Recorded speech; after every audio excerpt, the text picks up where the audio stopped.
Hey guys, welcome back to my new video. So, hari ni kita akan unboxing ataupun review sebuah peranti dari Infinix Hot 50i.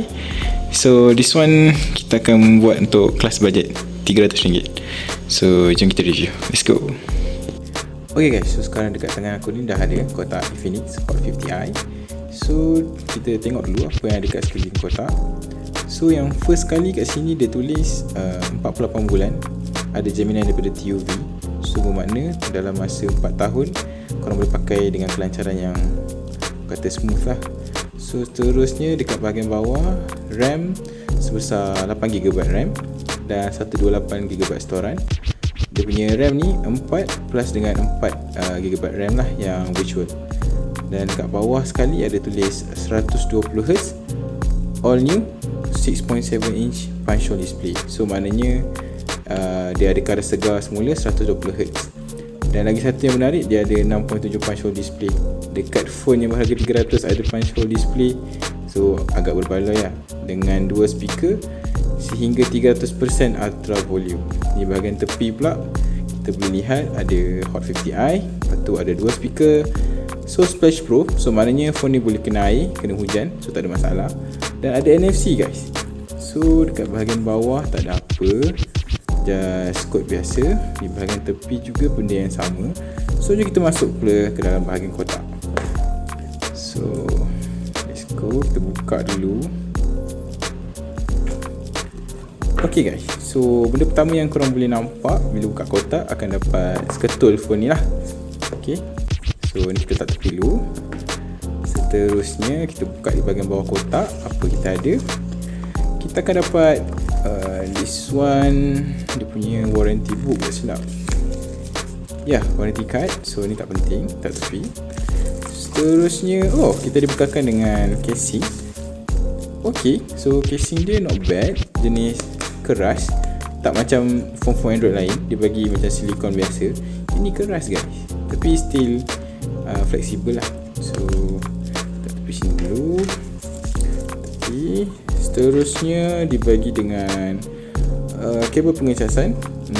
Ni type A ke type C dengan dia punya kepala charger lah. Kepala charger kat sini dia bagi 18 watt. 3 pin guys. So okay, not bad. So habis kat dalam bahagian kotak, jom kita masuk ke dalam bahagian telefon pula. So ni kita cabut dulu. Wah, dah ada cap jari dah.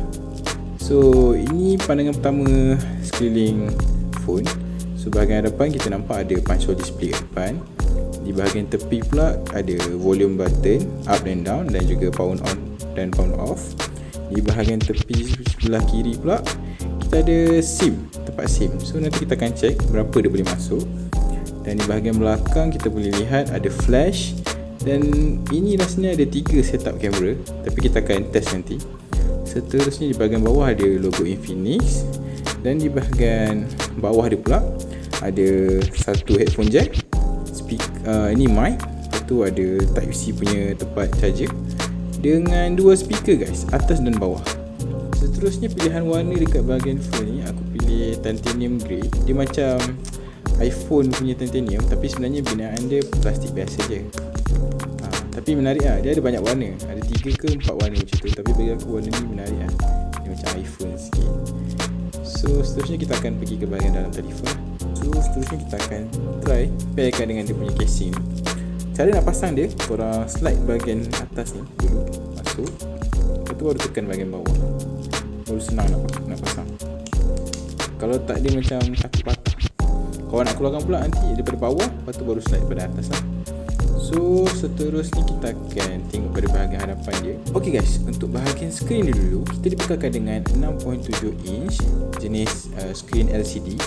Kemudian kita diberikan dengan 120Hz kadar segar semula dengan kecerahan 500 nits. So bagi aku, dengan apa yang diberikan oleh Infinix ni untuk skrin dia, so far so good lah. Korang boleh lihat dengan baik.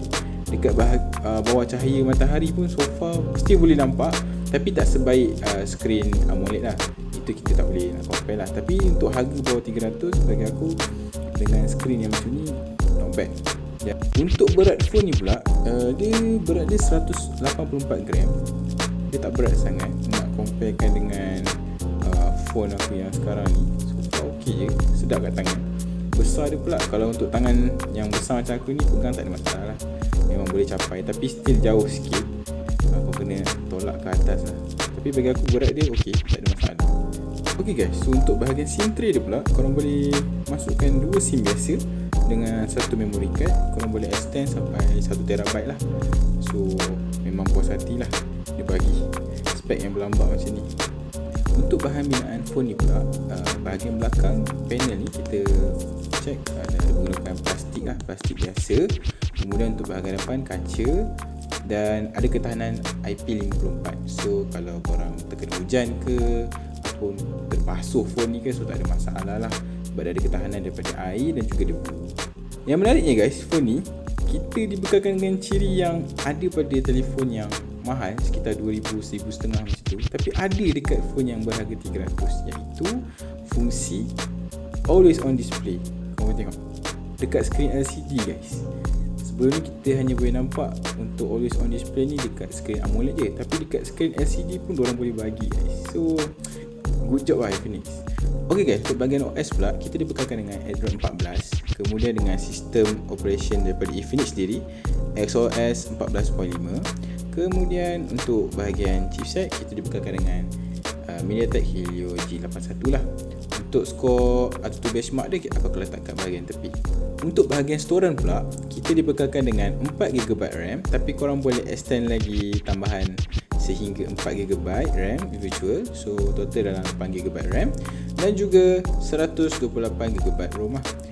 Dia ada dua pilihan, sama ada korang boleh dapatkan 128 ataupun 256. Tapi bagi aku untuk 128 ni pun dah memadai. Tapi kalau korang rasa korang sejenis yang pakai RAM yang besar, so korang boleh ambil lagi RAM yang lebih besar lah daripada. Ok guys, untuk bahagian kamera pula, untuk bahagian kamera belakang kita dibekalkan dengan 48MP 1.8 wide. Kemudian untuk bahagian depan pula kita dibekalkan dengan 8MP f2.0 wide juga. Untuk bahagian flash pula kita dibekalkan pula dengan satu feature yang menarik daripada Infinix sendiri. So kat sini aku akan try. Dia ada untuk flash belakang biasa. Ok, kemudian korang boleh terangkan lagi keterangan flash ni sehingga kalau declare sampai 5 meter, tapi aku tak pasti sama ada dia boleh sampai 5 meter ke tak, tapi so far memang terang gila. Kemudian untuk bahagian depan pun dihadirkan juga dengan flash, dan akhir sekali korang boleh buka untuk 360. So maknanya bahagian depan dengan bahagian belakang dua-dua nyala. Nice guys, not bad lah. Features ni walaupun kita nampak macam tak berfungsi sangat, tapi bagi aku okey sebab dia ada. So anytime kalau korang nak pakai memang tak ada masalah. Untuk bahagian bateri pula, phone ni dibekalkan dengan 5000 mAh capacity battery. Kemudian dengan 18 watt fast charger lah. So untuk 0 hingga 100 tu mengambil masa dalam maybe dalam sejam setengah ke sejam 40 minit macam tu. Tapi bagi aku not bad lah. Maybe next generation dia boleh update sikit, upgrade sikit lah dia punya pengecasan tu lagi laju. Dan antara lain fungsi menarik untuk phone ni, kita ada dynamic bar guys. So kat sini korang boleh, kalau ada call masuk ke notification ataupun korang nak record korang punya suara sendiri, tengok macam aku buat, korang tekan, so dia akan terus masuk ke app. Tapi bila korang keluar balik, dia terus akan ada kat atas ni. Dan kalau dengan muzik pun korang boleh swipe lah ke kiri ke kanan macam biasa. So menarik guys, untuk phone berharga 300 lebih untuk ada spek macam ni memang menarik lah. So aku rasa tu je untuk video unboxing phone ni. Aku nak buat ringkas je, tapi untuk lebih mendalam nanti aku akan buat lah dari segi test video recording, kamera dia macam mana. So dia punya chip ni boleh tak handle kerja-kerja harian, lepas tu boleh tak main game macam biasa. Itu akan untuk next video lah. So tinggalkan ruangan komen untuk korang aku nak review phone apa lagi lepas ni ataupun apa-apa lain gadget. So terima kasih sebab menonton. So jumpa lagi untuk video akan datang. Bye.